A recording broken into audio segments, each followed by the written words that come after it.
Sira nga ni. Igin nga ni sa Mariano na Escuro. Ay, sa Mariano. Amo, natatandaan ko nun yung istorya yung kadto ko papa niya. Na sa iki yang dosing. Lang dog ka pa to sa tuay yan sa buwan. Nya buhay pan mo na ba to? Ay buhay, dati ba magpara Ay, na di- puro ka lang to. Diadto inalinsan. Ay sa arani ka ermita buko. Ay arayo. Arayo sa pa naipitan ka to ang arang ka naipitan. Ah. Adi aning sa di bagaskulan ang aran naipitan. Nya uno man ang tangin na rin sa naipitan. Iya ka sang ako kuno saan kambing nga kuha na si Manda, wow nung ka, para ka magkukukapag kaon. Oh. Nakawit sa til, di na nakalin. Sari. Sa to, iba.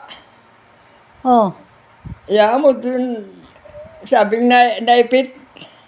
Ya kaya di sinabihan sa naipitan. O ang galngon, sabi ko, naipit na na eskwela. Sabi ko man naipit sa auto o kaya sa Ay, tren. di, naman sini ako tupakat to. Tren, bukong tren. Buko, Ah, naipit sana sa kawoy. kawoy siya nakaipit. Sa to na naipitan sa to. Yung kaysa rawad tong kanding at tong ani. Kuro, nang dosing. Oh. Bukong auto, taman auto pa sini. Ako na train. Ano nga ni apelyido ka, dosing? Eskoro. Aguman Sandres Aburero. Ah, okay. Kang igin ni Manoy Martin. Yan. Okay.